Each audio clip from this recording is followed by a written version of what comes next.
Hi team, the man, the myth, the dad legend here. Now, I know in the last video I promised you some sealed gameplay, some Tales of Aria sealed, but unfortunately, well, I shouldn't say unfortunately, when COVID lockdown ended here in New Zealand, nobody wanted to play Tales of Aria Limited with me on Tabletop Simulator anymore, which I guess I can understand, so that series will have an abrupt end, but we're moving on to bigger and brighter things. Now, some of you may have seen the hashtag on the Flesh and Blood fan page, Fab Advent, and that was where a few of us pack opening degenerates were opening a pack a day until Christmas. And I was challenged by RiteTime, Ken9 to a sealed deck challenge with the packs that we opened. So the idea was that we would build some decks and clash them together and see whether the full box of Tales of Aria or the mix of packs from different sets would be superior.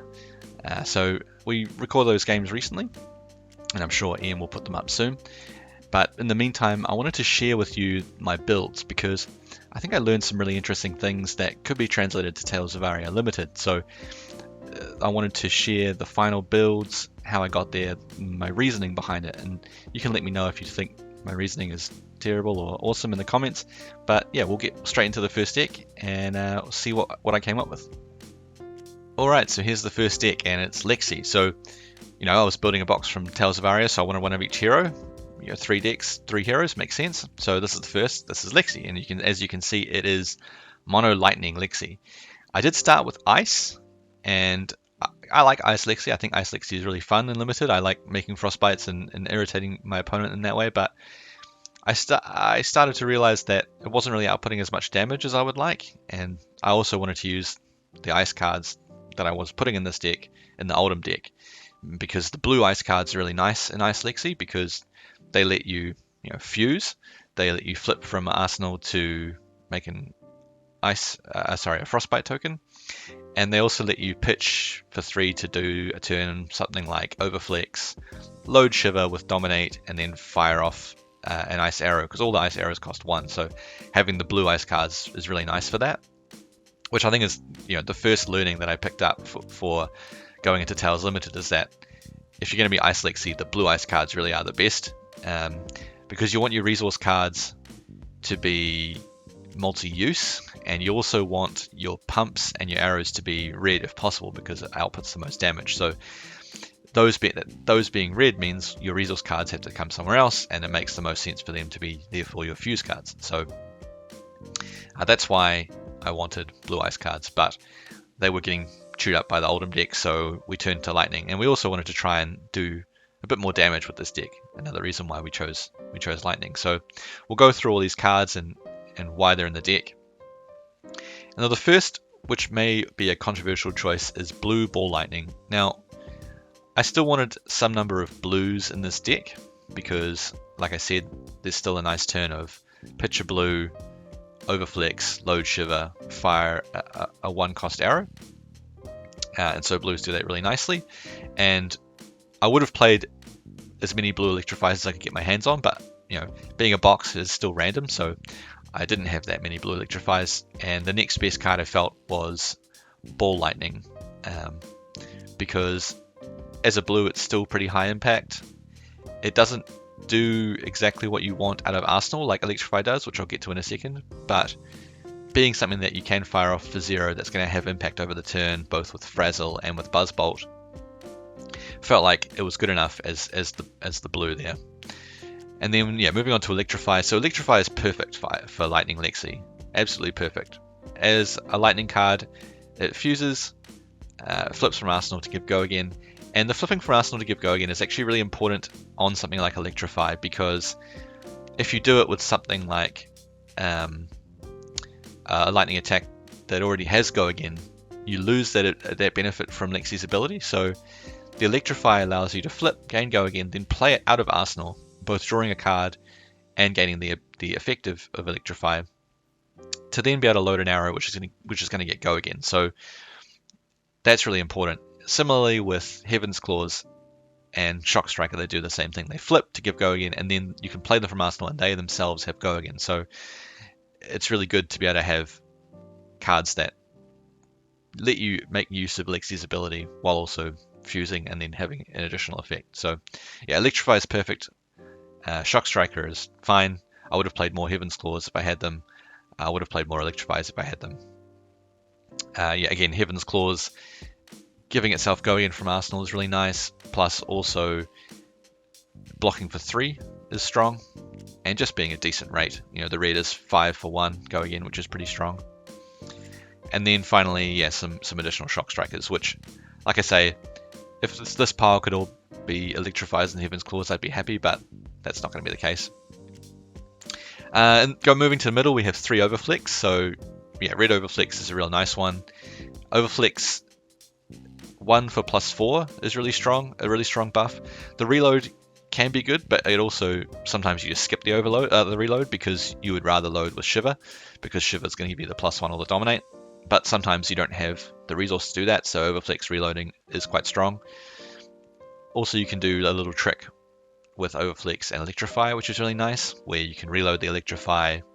So if you start with an Overflicks and Arsenal on your turn, you can play Overflicks, put an Electrify in, flip it, gain the ability, then play the Electrify out and gain the card draw. I think Overflicks is one of the only cards that reloads. I know Bolt and Shot does, but it's pretty conditional.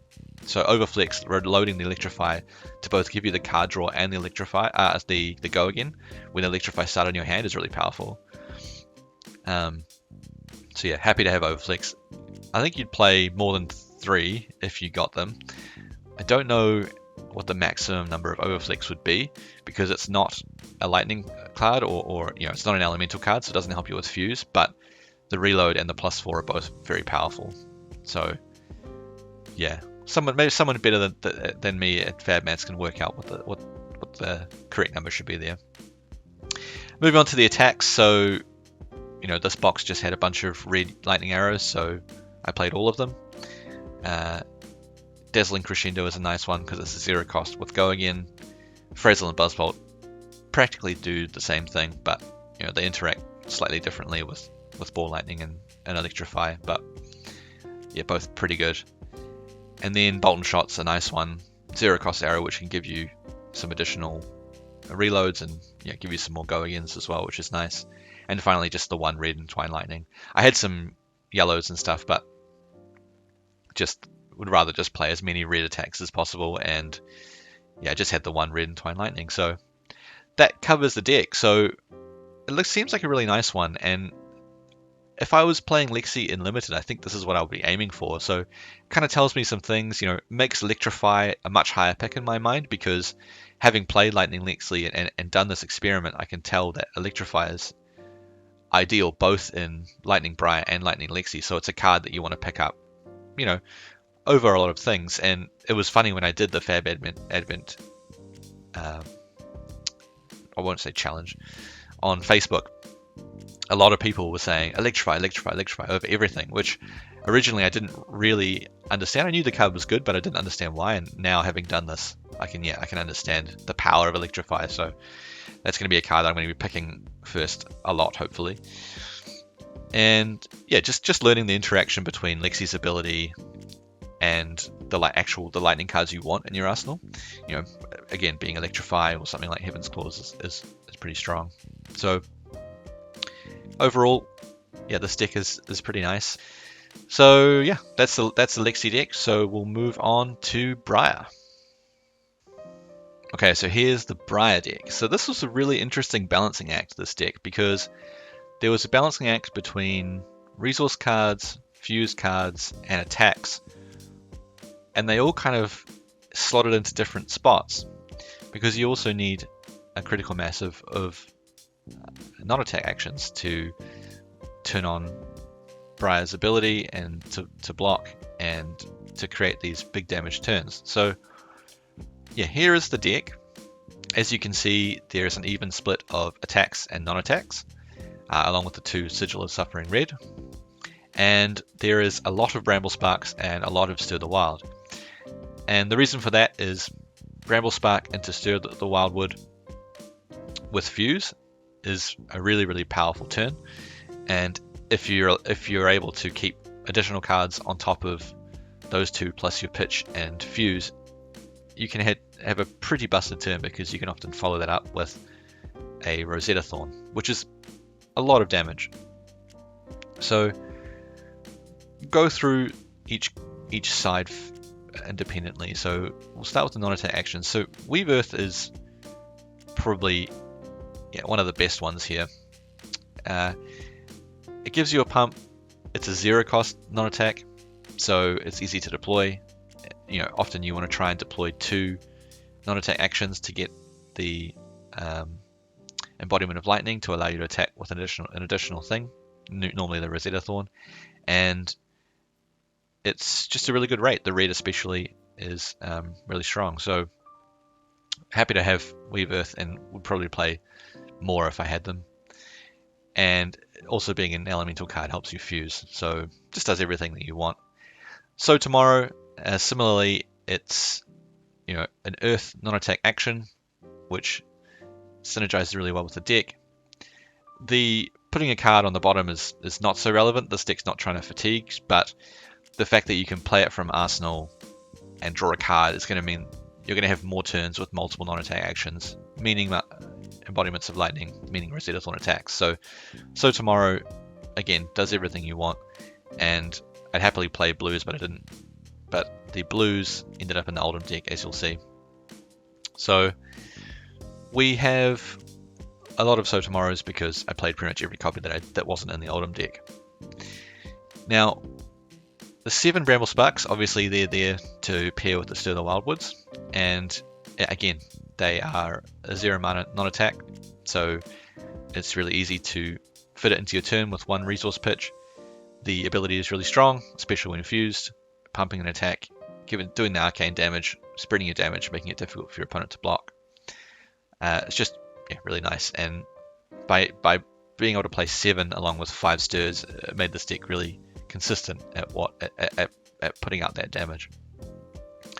So 2 Sigil of Suffering in the middle, don't really need to say much about that card, just a really efficient blocker that also deals some arcane damage.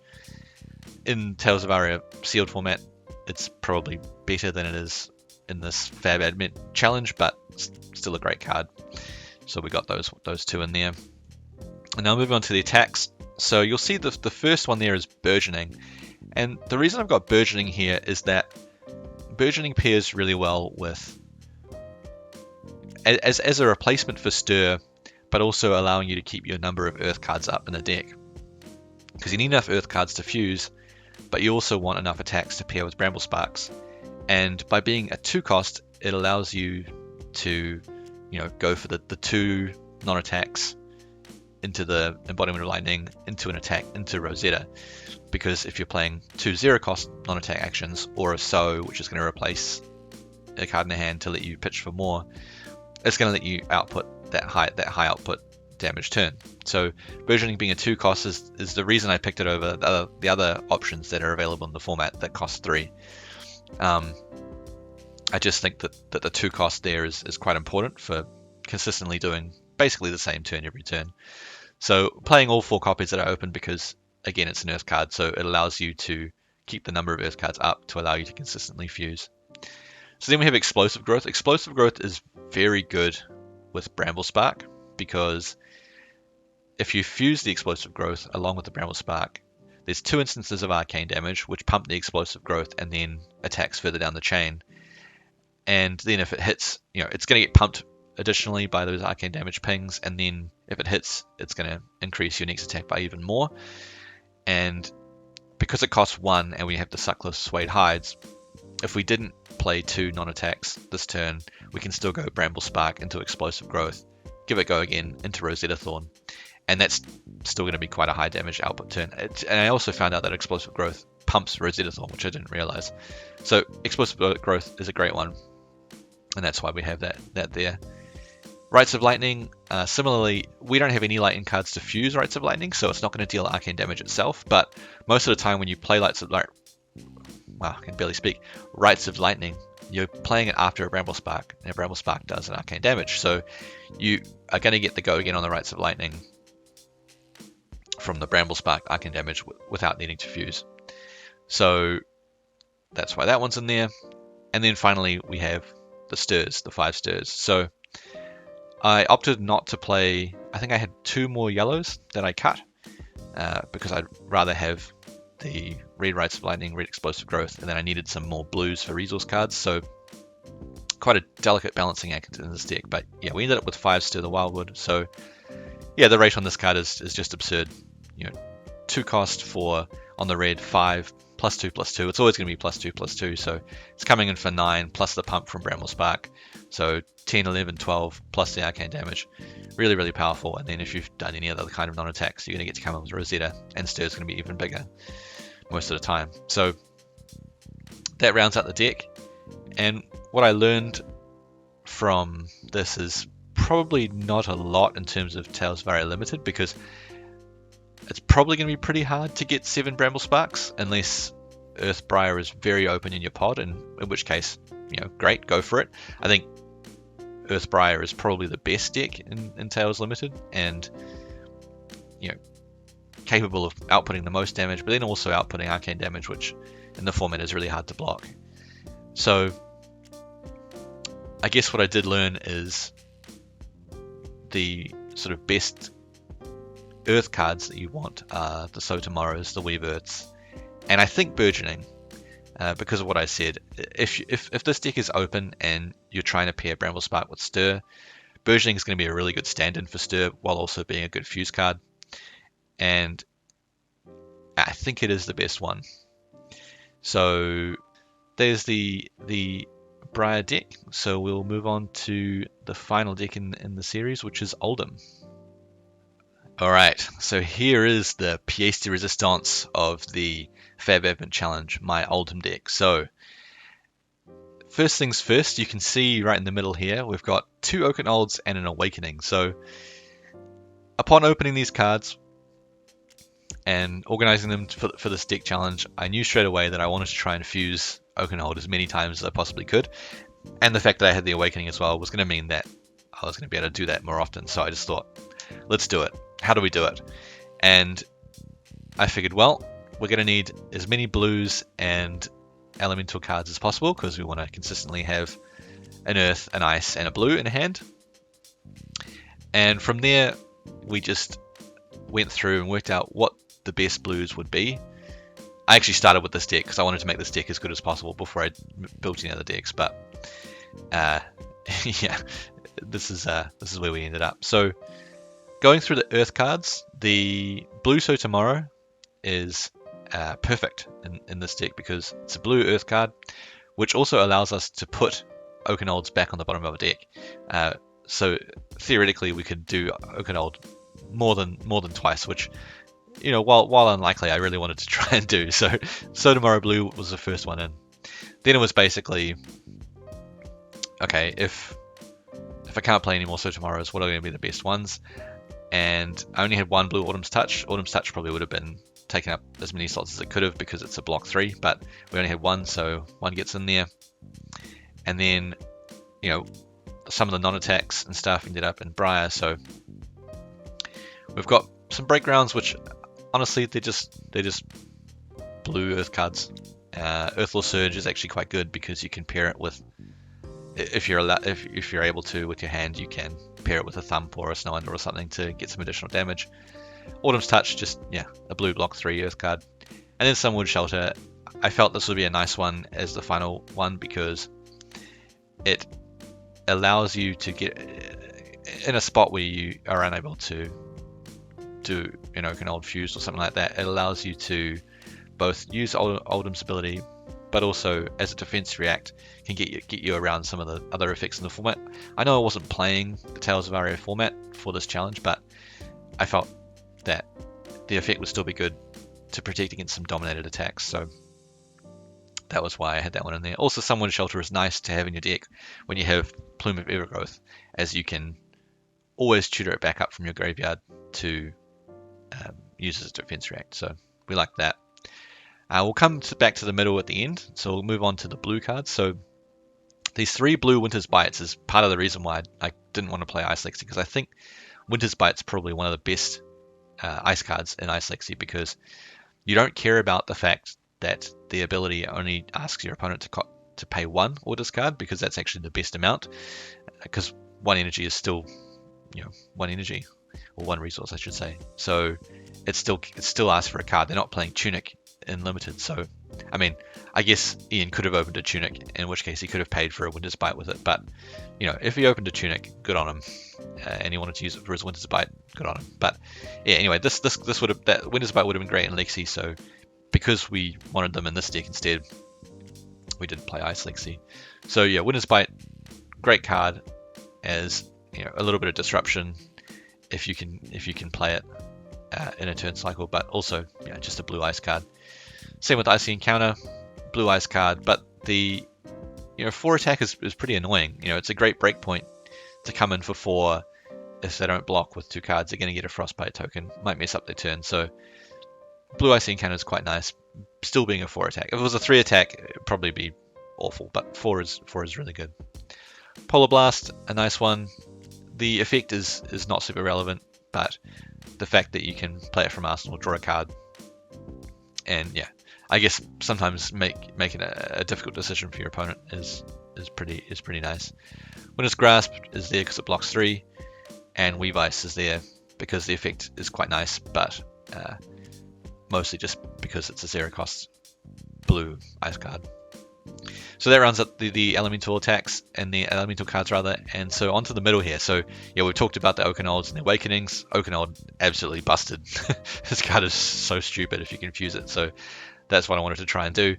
And then we had some more red attacks, red Guardian attacks, and so when I was building this deck, and again, this is not really relevant to Tales of Aria Limited. It's kind of just relevant to trying to fuse Oakenolds as much as possible. And look, maybe you'll draft 2 red Oakenolds. Maybe you'll draft 2 red. Oh my goodness. Maybe you'll draft 2 Oakenolds in your Tales draft, and you'll want to know how to effectively fuse them. And look, this is it.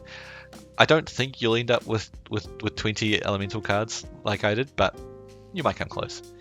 Anyway, the other attacks we got in here, the reason that we chose these was we wanted something to do on turns when we weren't fusing Oakenold, and these attacks are really efficient. Being 7 powers for 3 meant that all these blues that we're playing can just pitch for these attacks. Really easy to fuse them for a nice effect, and allows you to block but then come back with a 2-card hand for 7, which is pretty nice. And then finally, we had the Crackerjacks, and I could have played like a Mangle or something like that, but I felt that if you're going to pay 4 for an attack and you've got a Crackerjacks in your equipment, it should probably be a Thump, because Thump is just, it's a mini Oakenold, you know, it does a similar thing, and we kind of like it. So also you can pair it with like an Earthlaw Surge and get a little bit extra damage in there. But yeah, that does it for this deck. So yeah, that's the 3 decks, and we will see how they perform in the games. Alright, so there you have it. Those were my 3 Tales of Aria Fab Advent Challenge sealed decks. What a mouthful. Anyway, I'm really excited for you all to see the gameplay between me and Ian, so I'm sure that will be up soon, and when it is, I'll add a link to the description of the video. In terms of what's next for the channel and Flesh and Blood, some of you may remember or even responded to, and thanks to those that did, the survey that I put out about Fab content. Kind of just trying to see what people wanted to see more of, less of, and what could be done better, what they think has been done badly, and that kind of thing. And the response pretty overwhelmingly was that people wanted to see more classic constructed both deck text and gameplay. Gameplay might be a little bit difficult for me in my situation and in the time I have available, but deck text I'm pretty sure I can do something with. So keep an eye out. I'll see what happens. May or may not do a deck tech before Nationals. I'm not like Matt Rogers. I like to keep my information secret, so we'll see how we go on that front. But yeah, definitely would be keen to do some classic constructed deck techs and hopefully do some interesting ones, some off-meta decks, but we'll see where we get to. Anyway, thanks for watching the video, and yeah, if you want to like, comment, subscribe, all those things, great for the channel, so appreciate it if you do. Otherwise, we'll catch you in the next video.